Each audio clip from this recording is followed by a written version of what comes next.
qisqa intervyu qilib olsak, rozi bo'lsangizlar. Abdurahmon Sodiqjonov shu hozirgi kunda blogerlik sohasi bilan shug'ullanib kelyapmiz. Blogerlik boshlayman deyotganlarga. Sifatli kontent, xalqqa yaxshi foydasi tegadigan, ma'lumot beradigan kontent qilsa, Sarmon agentsiyasi bilan tanishishga kelganmiz. Bitta ofis uchun nima kerak bo'lsa, hamma sharoit bor. hech qanaqa homiysiz o'zimizni imkoniyatimizga qarab, Kompyuterlar qimmatda. kompyuterlar montajlik aka. Bitta 3000 atrofida bo'lsa kerak. Proyektlar bor hozirgi kunda. Proyektlar katta, misol uchun hozir Nihol Faiz supermarketi bilan shartnoma qilyapmiz. Sarmon marketing agentsligi tomonidan. Ijtimoiy tarmoqlarda o'zini brendini rivojlantiraman degan hamma odamga taklif bera olasiz. 0 dan 100% gacha yurgizib berishga. Tariflar qanaqa? Oylik, yillik? Oylik 6 oyga shartnoma tuziladi. Tariflar 500 ming, 1,5 ming, so'mdan Bugungi kunda o'zingizni kanalingizga post necha? auditoriyasi katta, lekin biznikidaqa effekt berolmaydi. O'zi reklama farqi bor-da aka. Mana shu o'rinda aytib ketay. 9,5 minglik savdo markazi. O'zingizga qarashlimi yoki oilaviy byudjet? O'zimizga qarashli. O'zingizga qarashli. Bu ham o'zingiz proyektingiz. Bu ham bizning g'oyangiz. Necha pullik tovar bor hozir bugungi kunda unda? 10 ming dollar. 1000 dollar bilan boshlangan. 1000 dollar. Rishtonda yoki Sarmon agentsiyasini tanlash uchun 3 ta top sabab. Birinchidan o'zini brendi ko'tariladi Rishton hududida. O'sha kunning o'zida 18 million, 20 million savdo bo'lgan.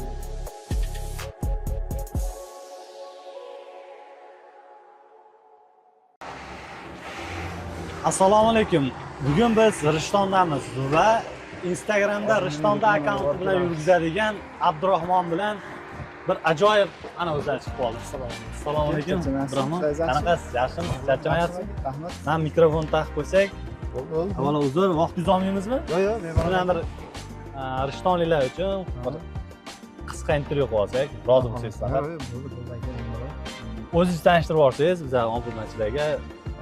Men Abdurahmon Sodiqjonov, Rishton tumani Vohim qishlog'ida tug'ilganman, 2001-yilman. Shu hozirgi kunda blogerlik sohasi bilan shug'ullanib kelyapmiz. Spark blogerlik orqasidan kelganmi yo boshqa biznes bormi? Yo'q. Rossiyada ishlaganimiz orqasidan kelgan ekan.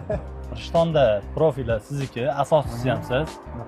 Bu etapga kelgungacha, menimcha Qoraqalpoqqa ham velosipedda bor degansiz, ko'pchilik biladi. Tayinlikda borib, Sizni kuzatib turgan, yangi kuzatayotib turganlarga nima deysiz? Blogerlikni boshlayman deyotganlarga. blogerlikni boshlayman deyap turganlarga hozir juda ham ko'payib ketyapti aka, konkurent juda ham ko'p. Yangi boshlayman deganlarga maslahat, birinchi o'rinda saviyali kontent chiqarsa yaxshi. Keyin misol uchun hozir oldi qochdi gaplar qanaqadir PR qildan ko'tarishyapti ko'pchilik. Lekin bu narsani men qoralayman. Sifatli kontent, xalqqa yaxshi foydasi tegadigan, ma'lumot beradigan kontent qilsa, menimcha maqsadga muvofiq bo'lardi. Birinchi o'rinda shu harakat, oxirida mehnatlarini samarasini ko'rishaveradi.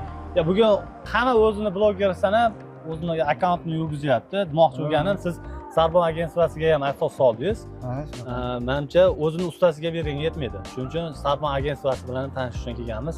Bo'ldi, rahmat aka. Biz ham bahola chiqarib ko'ramiz. Bo'lmasan. Qani? Bizni kamtargina ofischamizdagi ofisda ancha bitta ofis uchun nima kerak bo'lsa, hamma sharoit bor. Endi hech qanaqa homiysiz o'zimizni imkoniyatimizga qarab istifoda qilingan. Menimcha kompyuterlar qimmatda. Kompyuterlar montajlik aka. Necha pul? Asobi yig'dirganmiz. Bitta 3000 atrofida bo'lsa kerak. Har bittasi. Bunisi arzonroq, endi 2,5 atrofida. Yaxshilardan keltirishga harakat qilganmiz. Proyektlar bor hozirgi kunda. Proyektlar katta, misol uchun hozir Nihol Faiz supermarketi bilan shartnoma qilyapmiz. 5 kunlarda ushlab qoladi. Endi juda katta magazin, o'zingiz bilasiz, Rishtonda savdosi ham zo'r. Brend tanitishga olganmiz bitta, SMM olganmiz. Bundan tashqari Lyuks Glam SMM'ni marketingini qo'lga olib topshirib yopib berdik. Agensiya tomonidan, Sarmon marketing agensiya tomonidan maslahat berildi. Bu qayerdan keldi aka? Bu agensiya ochish niyat, tajriba orqali? Endi sekin-sekin misol uchun verib yurganingizdan keyin baribir bilasiz ekanda, misol uchun faqat o'zim chiqadigan bo'lsam, proyektlarga unda bo'lmaydi ekan. Faqat proyektlarni avval qilib qolaman ekan.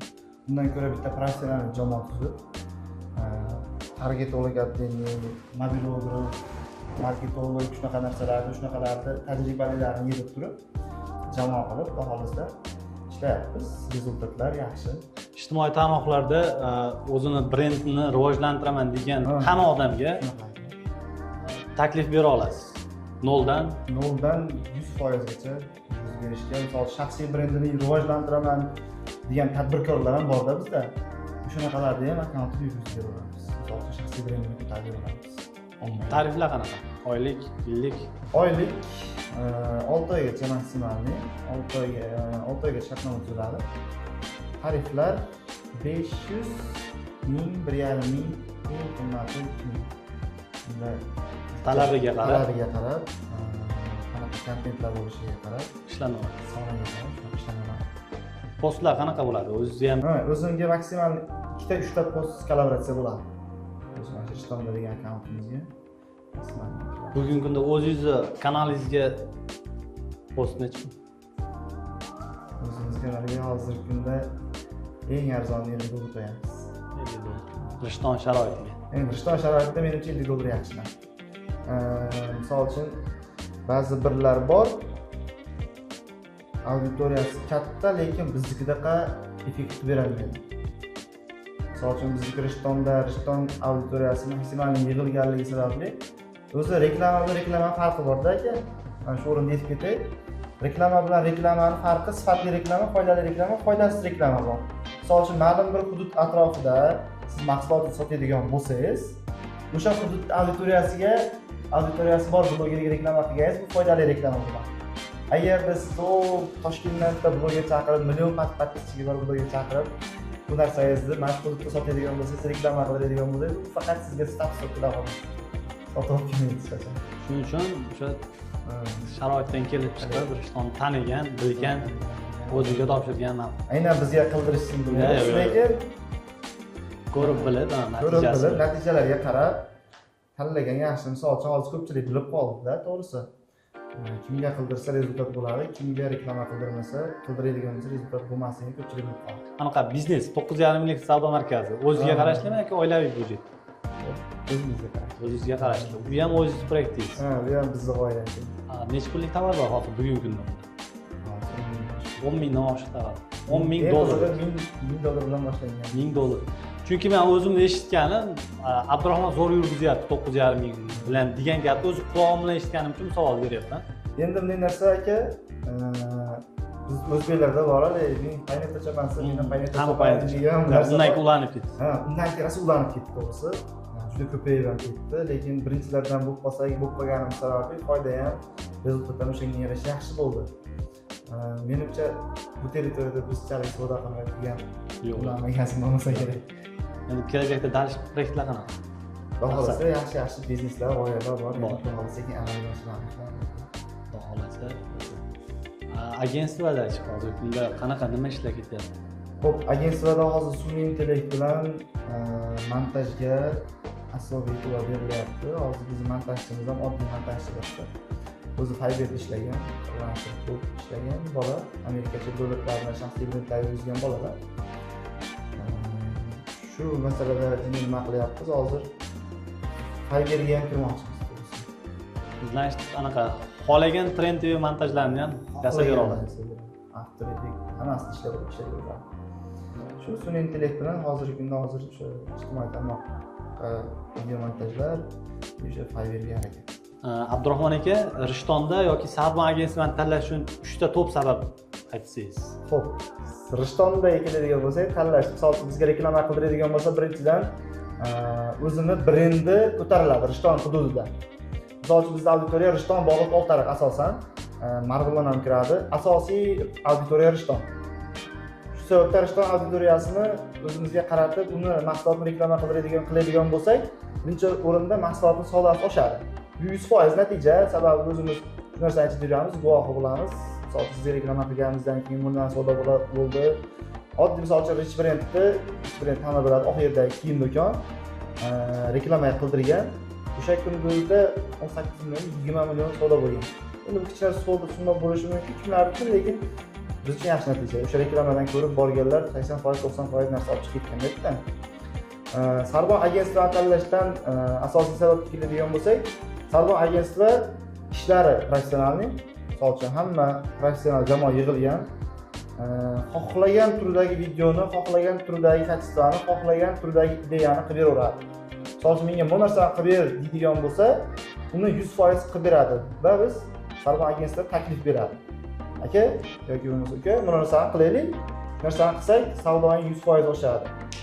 Endi savdo 100% oshishiga hech kim garantiya bermaydi birinchi o'rinda. Lekin o'sha narsani harakatini qilib beradigan bo'lsa, savdo oshishiga garantiya beriladi. Menimcha o'zi bitta sabab bilan hammaga tushunarli ma'lumot berib qo'ydingiz. Men hammaga o'sha Rishton tumani, Rishton yoki Vodiy viloyat, Vodiy bo'yicha menimcha 100% noldan pro darajaga olib chiqib berishingizga ishonaman. Hammani taklif qilib qolaman. Sarbon agentstvi va Rishtonda degan profilga murojaat qilishlar. Abdurahmon aka, rahmat. Charchaning.